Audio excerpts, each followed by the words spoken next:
aujourd'hui en long et en large, c'est quoi le projet? Pourquoi ils souhaitent la mort de Tshisekedi?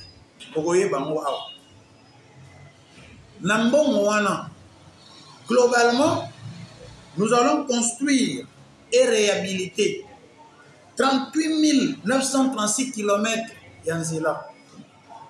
Je dis bien, 38 936 km ya balabala.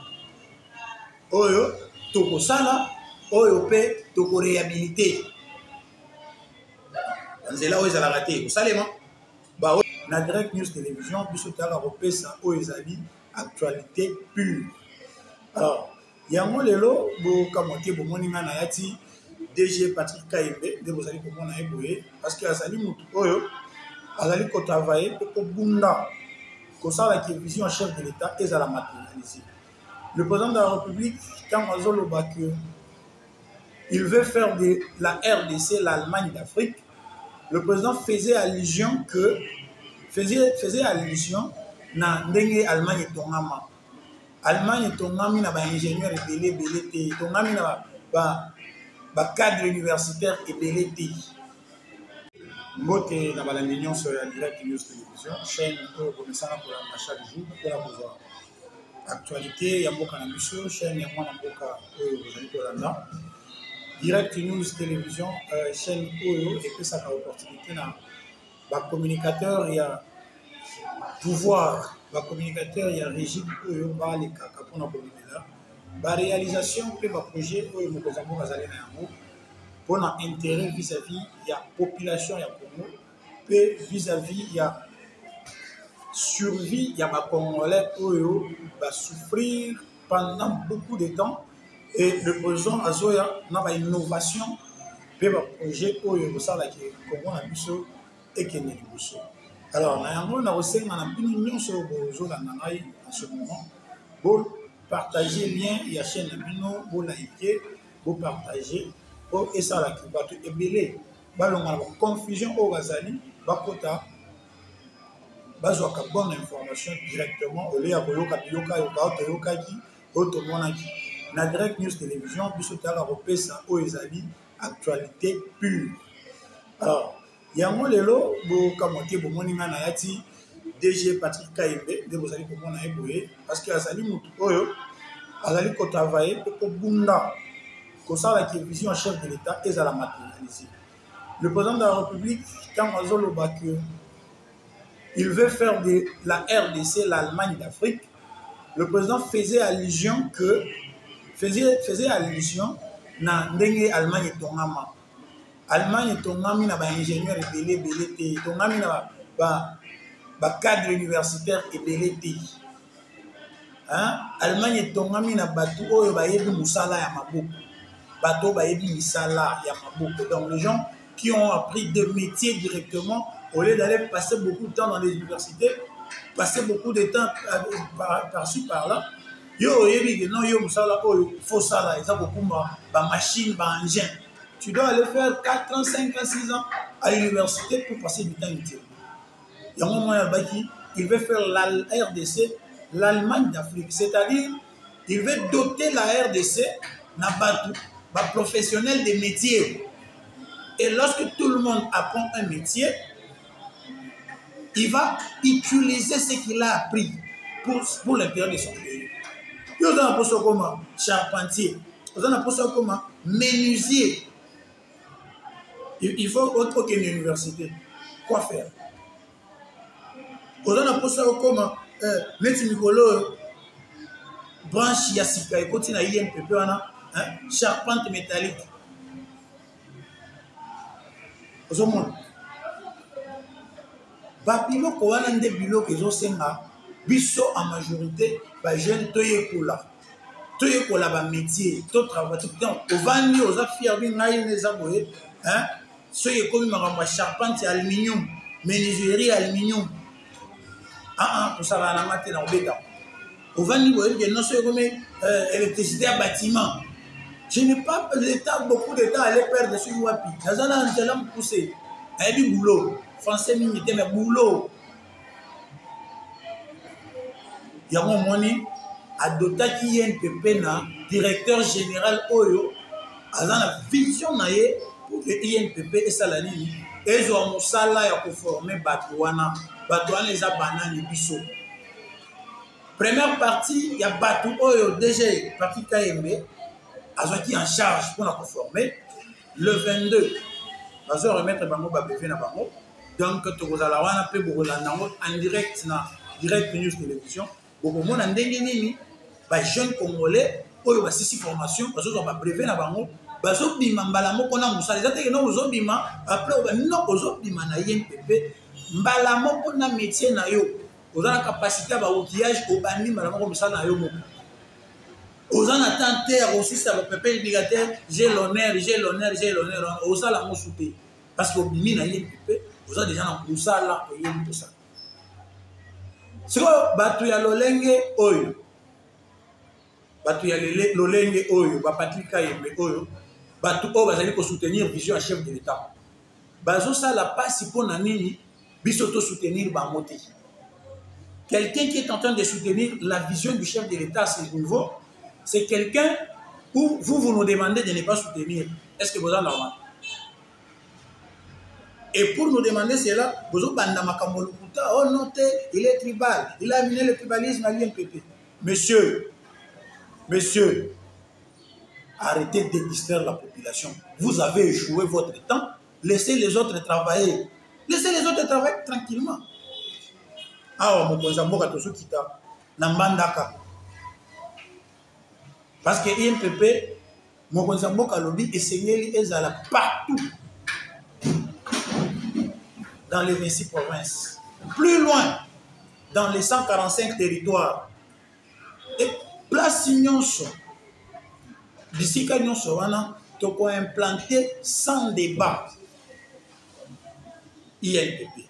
Déjà dans mars, tozo kita na Mbandaka, bisika tozo kene ko inaugurer bâtiment ya sika oyo tongami kaka na arrivé ya Patrick Kayembe Aigle. Donc Koko mana EDG tant mokonzi mboka lobi non ba o basali mes gestion ba longwe qui peut relever les défis de cette institution oyo azana posa toyi ko la misala. Il a porté son choix sur Patrick Kayembe, que je salue en passant. Tozo kita Mbandaka, bana Mbandaka, Équateur, Mambeka, Bose, la biso, Tozo kita wana sur place. Togoya pour inaugurer avec le président de la République bâtiment oyo Patrick Kayembe a doté na INPP, pe na bana Mbandaka, na cadre de la commatérialisée vision ya chef de l'État. Deuxième sujet, na lobaki tokolobela lelo. Projet, il y a 145 territoires. Parce que c'est une population, il y a 145 territoires. Et le projet de développement à 145 territoires est anime. Une fois que la population va comprendre que le projet est anime, la population va s'approprier du projet. La population va s'approprier du projet. Et la population va faire le suivi. Il y a un projet pour nous voir que komi wapi tozo kene wapi na projet na biso. Lelo na kopesa en détail définition ya projet nini rosalema et rosalema pendant combien de temps banani ba kusala. Vous avez vu le président de la République faire venir les députés provinciaux de notre pays à Kinshasa. Bon, que si vous êtes sérieux, appropriez-vous de ce projet parce que c'est le projet qui fera le développement intégral de notre pays. Ça va nous éviter les exodes ruraux. Et je suis ici en train maintenant de vous donner en détail ce qu'est le projet de 145 territoires. Voilà pourquoi je vous demande de partager ce lien, de liker et de faire en sorte que Batubele Balanda, pour bailler 145 territoires, ma biso au bazolo, le programme de développement namo et kolekana ndengeni. Voilà pourquoi j'insiste, Dieu au moni batou, par contre au vanda bazo ça va projet que non présente ce qui est du fois Koufa, présente ce qui est du Akoufi, présente ce qui est du ça ici. C'est tout simplement parce que ces gens ont constaté que ça va ça. Ndokia. Satan va dans la boîte, déjà dans la musique, on doit dans l'étoile morobo. Dans ça, la nene, la bande au ça. La bande va bitumba, on dit ça, pour qu'elle déroule. Parce que si batali déjà en musique, bah monique réalisation il y a projet Oyo. C'est pour la première fois depuis Belge à Yana Congo et que l'eau est salée. Si vous avez tout ça là bien, et c'est une réalité, tu sais qu'il y a ça là, il doit mourir. Tu sais qu'il doit mourir pour que le projet soit réalisé. Parce que Bango, un projet a beau été. Parce que Biloko, tu sais qu'il y a des missions, il faut arrêter, tu sais qu'il y a il faut arrêter, il faut comprendre que tu sais qu'il veut quoi avec ce pays. Hein? Tu sais qu'il veut en réalité, Nini Namboka Oyo. Yaliboso. Coup global, il y a Misala Oyo, et comme ça, les projets, il y a développement, il y a 145 territoires, et il y a 1,660 milliard de dollars. Argent propre. Vous avez bien, Mbongo Oyo, 1,660 milliard de dollars, et il y a un côté, il y a des FAPT, mobilisation, il y a Bissomoko. Na bateau bazali ko accompagner chef de l'état le roi Nicolas Kazadi ba Jules Alinguet ba Tony Mwamba bateau bazana vision et chef de l'état bateau bazali ko accompagner ba directeur général ba Patrick Kaye, les gens qui font la fierté d'être auprès du chef de l'état. Pour global 1,6 milliard de dollars. Oyo, ils ont déjà, déjà disponible. L'argent est déjà disponible dans ma bokoya, trésor public na biso, pour la Robanda, projet Oyo. Na 1,6 milliard de dollars Oyo. Ils ont reparti en moyenne par 10 millions de dollars par territoire. C'est-à-dire, Bisson a Sekebanza, Tozan a 3 à 10 millions. Katakokombe, 10 millions en moyenne. Nambon, nous allons réaliser quoi? Pour comprendre pourquoi ils ne veulent pas de Tshisekedi. Restez branchés sur Direct News Télévision. Partagez et continuez à suivre. Nous allons expliquer aujourd'hui en long et en large c'est quoi le projet. Pourquoi ils souhaitent la mort de Tshisekedi.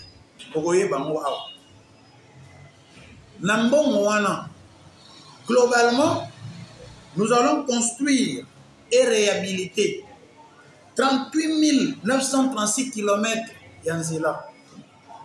Je dis bien 38 936 km ya balabala. Oyo toko sala, oyo pe toko réhabilité. Nzela oyo ezala raté, osalema ba oyo ezali ebeba toko réhabilité. Nous sommes sur 38 936 km sur l'étendue de la RDC. Ça n'a jamais été. Ça n'a jamais été. Bon, hier Sangaï, vous voulez que Tshisekedi balinga. Et pas y a bateau, vous avez développé. Vous vous attendez vraiment à ce que bateau balinga. Soyons sérieux là même. Chers amis, soyons sérieux. Soyons sérieux. Tant que je le vois, non seulement 38 936 km en Zela, kasi Torosa la paix dans le programme, il est prévu la construction de 444 ouvrages. C'est-à-dire, ba pont, ba territoire, na ba territoire moussouche. 444 ouvrages. Oyo Salem, na katia banzela wana. Mais c'est exact biloko oyo, on sentir que fin ya projet oyo, quelqu'un sera en mesure ya vendre na katakokombe avec confiance et si je prends mon marchandise na awa, ma production ya bilanga na ngai na tche awa na matisi mutuka, je vais vendre, je vais vendre ça dans la ville. Place consommation et Kozala et Belé. 444 ouvrages. Kaka Tozana 418 mini-centrales solaires. C'est-à-dire 418 mini-centrales solaires. Oyo et Kotonga na ba territoire. Ça dépend de la priorité. Il y a un territoire en Abino. Parce que c'est de là que tout va compter. On regarde, on dit voilà, ici dans ce territoire, voilà les priorités. Et on dispose de moyens. Nous parlons ici de 418 mini-centrales solaires. C'est que moins vous me demandez que les gens, pour bon, il a été négligé la vision. Vous imaginez dans le territoire Mobimba, à ta courant et à la raté, à ta ampoule mauvais et la raté. Et ici, dans les 145 territoires, nous aurons au moins la totalité 418 mini-centrales. Est-ce que il y a même des gens mais ici, avec Tshisekedi, ce n'est pas pour le mandat prochain. Ce n'est pas pour le mandat prochain. Ah, c'est pour ce mandat. Tokocha, 471 km d'éclairage public. Je dis bien, 471 km d'éclairage public. Et vous allez constater que ça sera partout dans le territoire où il y a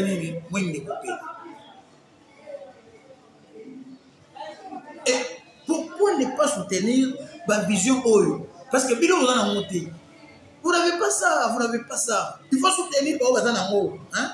Cette vision, quelqu'un qui a cette vision, il mérite le soutien de tous. Ce n'est même pas à démontrer. Il y aura 471 km d'éclairage public.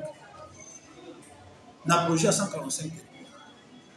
Il y a 3071 forages d'eau.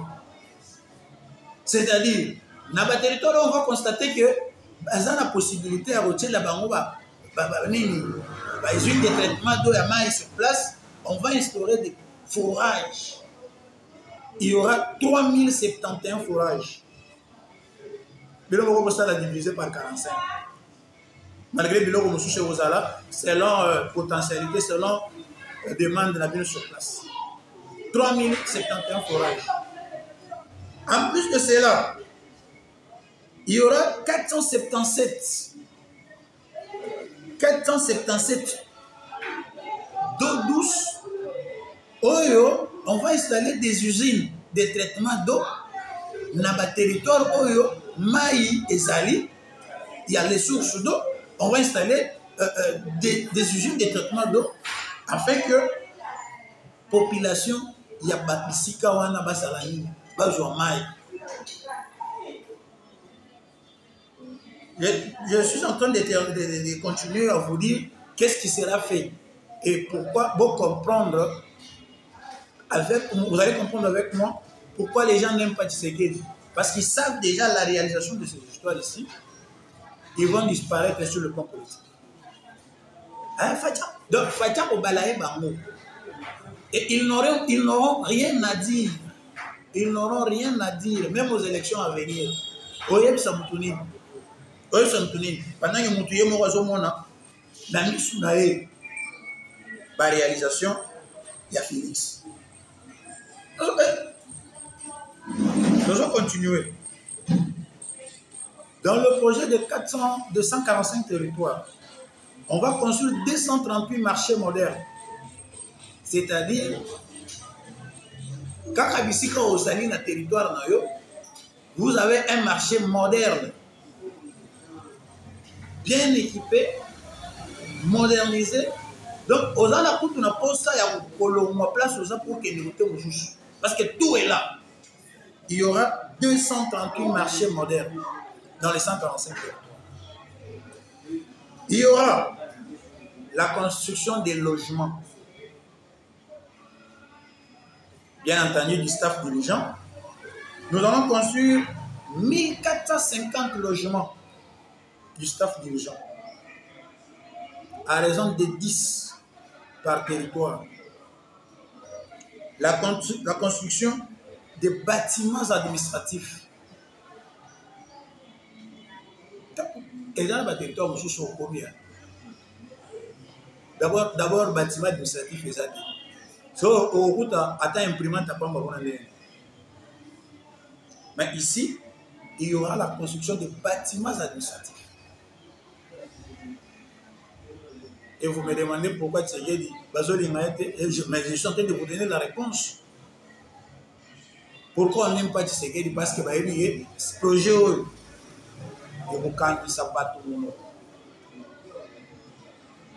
les gens vont fuir ici, ils n'auront pas de discours à dire aux gens. Ah, vous allez voir ça. 788 centres. La construction de 788 centres de santé. J'ai dit bien. Construction de 788 centres de santé dans nos 145 territoires. Bien équipés. Vous avez le traitement parce que tout sera là-bas. Exode rural. Adieu, exode rural. C'est d'ailleurs un méchant mabé. C'est d'ailleurs un méchant mabé. Donc, 788 centres de santé.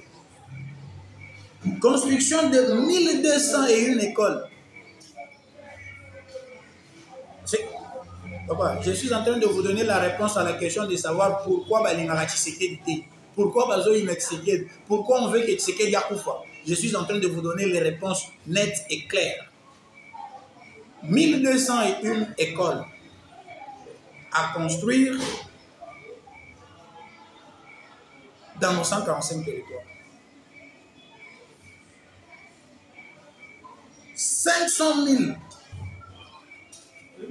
une sélection de 500 000 producteurs locaux seront organisés. On va sélectionner les producteurs locaux, les gens qui travaillent dans chaque territoire. Au moins 500 000 producteurs seront structurés, puis équipés pour la production locale. Le projet prévoit déjà 4340 équipements pour y arriver. Et c'est quel type d'équipement? Nous avons équipement de production, de traitement et de transformation. C'est-à-dire, au loni, bitabenayo, au boukiamo, au traité, au transformé. Sur avocat nayo, au salaire de la confiture. Nous allons produire, traiter et transformer pour la consommation. Et vous me demandez encore si c'est des détails pour moi. C'est pas le logo. Pas le logo. Dites-moi, l'accompagnement au Natu Koluba, et pas Ebo, Patrick Kaembe, a formé Bat. Oh, il va vous faire un salam. Et pas beau. Et pas beau, bah, trop ça, la misala, l'équipement, on a pu passer les nini, bah, équipement payé, Yamou. 4340 équipements de production, traitement et puis transformation. Ce n'est pas facile que la réalisation de ces histoires et c'est que ça va tout nous. C'est que ça va tout nous sauter. C'est que ça va tout nous sauter. Je vous explique et que c'est que ça va tout nous sauter. Et pour terminer, je vais répondre à la question à Bina Oueba pour la ligne de il a dit 500 000 tonnes d'intrants et de semences seront distribués dans les producteurs locaux. Ils seront recrutés, structurés dans une structure et on va leur remettre ces histoires. au moins 500 000 tonnes pour les 145 territoires seront distribués à les producteurs locaux au produit. Qu'est-ce qu'il faut pour produire ma sang? Moi, je produis non, les haricots. Voilà ce qu'il te faut. Tout le monde sera équipé selon nous. L'heure est au travail. Voilà au moins ce que j'ai voulu expliquer, ce qui veut dire le projet des 145 territoires du chef de l'État. À ça l'effort à accompagner en haut à sa manière. Et si la réalisation de toute cette histoire et ce soir, il faut pas y avoir officiellement. Mais si c'est pour le développement de notre pays, et c'est que nous sommes surtout accompagnés, nous sommes dès qu'on a les lots, ici, c'est une continuer à partager le lien, pour continuer à liker, pour que la famille comme mon aîné, tout sur la marabonine et ça dit que ça l'est. Alors, tout la qu'est-ce qui est prévu? Nous allons revenir pour nous la question sur tout comme il a mot wapi. Et ben ni wapi, et comme wapi, et toujours il n'y a pas wapi. Donc nous allons revenir encore pour vous montrer ça. Mesdames et messieurs, merci de nous avoir suivis. Ciao!